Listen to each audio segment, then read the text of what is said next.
Hey everyone, welcome to the Twin Shores YouTube channel sponsored by Twin Shores Wealth Management and Twin Shores Capital. I'm Alex Kaminer. This is Tim Nihil and Alex Krieger, our resident experts on both the traditional and crypto markets. Today is August 17th, 2022, and this is our bi-weekly market update. If you like what you see here, please like, comment, and share. And of course, anything you hear here is not financial advice, but instead for educational and discussional purposes. Fantastic. Don't forget to subscribe too. Oh, yes, please subscribe. Awesome. So what are we seeing today? Yeah, you want to talk about traditional markets first? Yeah, let's go with that. Very interesting stuff. I mean, we just saw a post in the local media on the Federal Reserve is going to raise rates again. I think what they say September, right? September, yeah, meeting. Right. 75 to 50 basis points. 50 to 75 basis points, yada, yada, yada. I had the lobster bisque. This is like a Seinfeld episode. And so we've seen, in the market, some recovery, if you will, in terms of price. Energy prices and commodities across the board have leveled off, I will say. It's kind of funny because everyone's like, oh, the price of gas is down, whatever, per gallon. Was it 15, 20 cents, depending on where you live? It's still up 67 from where it was a year and a half ago. So let's have some perspective on that. There is a ton of information coming out on what's going to be determined is going to be a food shortage and a food chain issue. I read this week some research that basically said if you go to your normal grocery store, most of the foods have been processed and packaged about a year ago. So we haven't yet hit the food shortage, which is alarming, all the way to the point where, half the state of Illinois is apparently going to be in famine by the year 2035. So think about that one. And the other thing is you have now the Inflation Relief Act of 2022. So that's some of the biggest news to come out of the last 2 weeks. Right. The crux of it is, if you get into the details of it, it will do nothing to stop inflation. It's just going to throw a match on a gallon of gasoline, right? So in order to fund this $743 billion, I think was the right number, if I'm not mistaken, of new spending for infrastructure, electrical vehicles, things like that, green energy, they are essentially creating more money, right? So the Federal Reserve Bank and central banks, in order to create money, they don't run to a printing machine to create money, they sell debt, which essentially creates money. So that's how you create new money in the system. They're creating these new notes, which other countries will buy. And then, so it still looks like the debasement for the US dollar is on, outside of the fact that Russia and India and China and Saudi Arabia are no longer using the US dollar to buy oil. So the concept of the petrodollar is taking a hit. The other interesting part in the research and homework I've been doing this week in terms of the Inflation Reduction Act is this is a home run for oil and gas companies, right? So the crux of it is you will have companies like Occidental, ExxonMobil, British Petroleum, BP, they are all going to be carbon neutral, right? If you will, by 2030, let's say. But here's how they're going to do it. They're going to say, okay, we own the land, which they are going to capture by eminent domain. And if anyone doesn't understand eminent domain, please go research it right now, because this is very important, especially for people in Texas, where all the oil is. It basically means they're going to come in and take your land and you're out. You don't get a say. It's written in this act. So companies like BP, ExxonMobil, Chevron, Occidental, they'll all own where they're going to start drilling across the country. I see a new pipeline I heard is going in West Virginia, Virginia too. What they're going to do is they're going to take the operations and sell the operations and offload that to a private company that will do the drilling and the pipelines and the transportation. And then they're going to recapture all the carbon dioxide, I think it is, right? And then re-put that back into the ground. So everything's carbon neutral. And then if you're a publicly traded company, you don't have to report any, anything on your new green energy reporting because you offloaded that to a private company. So that's kind of how they're going to circumvent these new rules and regulations. So what this means for the average person is oil and natural gas just got a big boost. That industry is going to have more cash coming to them than ever before. And I think it's kind of like the last hurrah. Hey, we're going to accumulate 7 generations worth of money. And Alex Krieger, you and I talked about this yesterday, right? We're going to get 7 generations worth of money in the next 5 years, and then we're going to walk away. On top of that, you're going to see commodities start to take off. I'm seeing probably you're going to start to see that trend line up in September. And gold, silver, copper, Bitcoin is a commodity too. They are all going to rip. So from the traditional investment standpoint, where everyone's been lulled to sleep, dollar cost average, hey, I have a 60-40, I got stocks, bonds, and cash. That model is in the past. And if you're not allocated, let's not say allocated, if you're not invested very heavily, I would say, into this energy, utilities, commodity sector, man, I think you're missing out on a really, really big opportunity in the next 5 years. And you're going to be more than disappointed when you open up your 401k and retirement account statements in the next 10. So that's the biggest thing that we're seeing from the investment side of things. Other than that, it's tax planning season. And we just tell people tax planning starts in September, not January. So especially for high net worth people, high income people, business owners, you have to start looking at your tax offsets and do your tax planning now because you need to get stuff done by the end of the year. So we're doing a lot of work there, but it's just been interesting to see.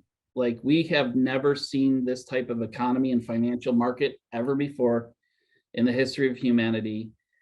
And when you see what's lining up, I mean, there are going to be a lot of people that are going to get extremely wealthy, and there are going to be a lot of people that are going to be extremely poor. And there doesn't seem to be any middle ground anymore. How about that for a little doomsday? Well, it's true. Get down. I mean, that's a trend that everyone's been talking about for the last 14, 15 years at this point. The middle class getting smaller and smaller, and it's just becoming more and more true every day. And the interesting thing is, like, everybody is starting to wake up to this. Everybody's starting to wake up to this. The only issue is, are you going to take action? Right? Yeah. And we talked about it. We're watching people who retired on this concept of a 401k and saving money in a bank, and they're getting destroyed in retirement. And this is now becoming a generational problem. It's now becoming a generational problem, right? And like for you guys, because you're a lot younger, you're like, anyone who's 20 to 40 years old, you have to be on top of this like immediately. Yep. So that's the good word. Well, on that note, why don't we switch it over to the crypto markets? I mean, the price hasn't really shifted in the last 2 weeks, but on this, that's just the surface level. Alex, do you have anything that you want to share? Still just waiting on the Ether 2.0 merger. Still in an accumulation phase. We hit 2,000, 2030, and then we have retraced down about 200, 250 bucks. Could probably go a little bit lower, maybe look at in between 17, high 16s for that. And then for BTC, it's still just being strong, still in this accumulation phase, sitting at 23.5-ish right now. Yeah. Maybe 21 is lowest, but that's pushing it. What are you Do you hearing in see- terms of the, oh, sorry, go ahead, Alex. No, I was just gonna say, do you see it ever going back down even lower than it is now in the foreseeable future, or? All depends on macro of what happens, right? If we say China invades Taiwan, we go, you know what I mean? There's Right. plenty of things that could happen worlds economically that could affect the price of all these commodities and everything. So can I say no? No, I can't say that it won't go lower, but doesn't look like it. We're going to, it looks like we hit a top right now, and we're going to retest maybe another local bottom around 22. What was it? Beginning of the month, we hit like 22-ish, low 22s. We could test that again, and then if that fails, then go lower. Well, Just what, $1,000 from here? Yeah, It's not not really. detrimental. Yeah. what do you think plays out in the next 2 to 3 months, Alex? Overall market or No, certain digital. coins? Digital, really depends on the Ether 2.0 merge. If everything's successful and everything, I see all, because practically all crypto is ERC20 tokens, most of them that are not on their separate blockchains.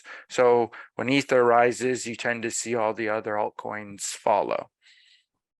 Right. So if Ether, the call options are still 28 in the end of September. So 25, 28, if it hits that, it's gonna be, that's $1,000 from here. That's awesome. What about BlackRock? Oh, BlackRock did buy a big investment. What was it? 2 weeks ago, 3 weeks ago, Weeks ago. into Coinbase. That, I don't know, 18%, I think. Let me double check that. Stake in Coinbase. So they will be using it for all their institutional clients and all of what BlackRock's clients can use it. They so BlackRock, for all of our audience members out there, if you don't know, they are the largest investment management firm in the world.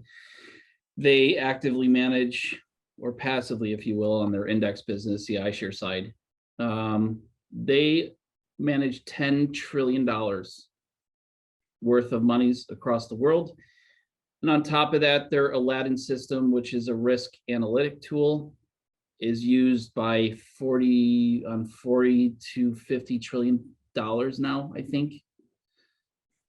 So that's a big deal, but I don't know in which way. Is it good or bad? We'll see. I don't know. Depends how you view BlackRock. Right. Are they the good guys or are they the bad guys? For some of us that have been inside those walls. Here's the other thing. I don't know if I should have shared this because it's in the traditional markets. Blackstone, who's similar to BlackRock, they're a venture capital firm. I think they carved out another $50 billion that they're going to use in purchasing residential communities. So if you're not familiar with the term buy to rent, it's something that I think people should really begin to research now, because we're moving into a land of zero ownership if the trend continues, right? So basically, they come in, they buy out massive communities, and they just rent it out to people, right? And that's a big deal for a lot of people, especially if you're young and you want to raise a family one day, because it makes it very, very difficult to acquire housing. Right. I saw that one this week. I thought was pretty interesting. That is really interesting. I didn't hear about that. That's been happening for a while, no? Since the pandemic, because when I bought my house in the past year, we had a bunch of, we were outbidding firms, or they were outbidding us technically, but It's kind of hard to go up against $50 billion. No, I know. Well, it was crazy. Like they'd walk around and you'd have the realtor on their phone just videotaping the house, and they'd be like, "We'll take it." It's like you haven't even seen the house yet. Right, right. This was Yeah. crazy. I have to wonder about home inspections. Hmm. Yeah, Well, is there any other important updates that we want to give now? I would say my 2 cents is, now's a really, really good time, I think, to look at digital assets if people aren't in them. You have to own them. Yeah, I think you have to own them though. Like treat it like an allocation, 5%, don't go crazy. But you're at the point in time you have to own them. And man, I think investing in traditional stocks and bonds is bad news. How much money did Amazon lose last quarter? Weren't they down like some massive number? Like It was a lot. My buddy was talking about this. I forget what it was. it was like they were off like 7% in terms of revenue. Right. So if you're an index investor with like a Vanguard or Fidelity or an iShares BlackRock, I mean, you're now owning companies that are losing cash and losing. 3.8 bill last quarter. Right. So I own Amazon stock and we just lost $3.8 billion. Strategy change. Huh. Interesting. Yeah. I mean, that's just the world we live in now, where cryptocurrency and digital assets are very important. Right. Well, but if you play the game right, you should do very well. And we know what we're doing. That's right.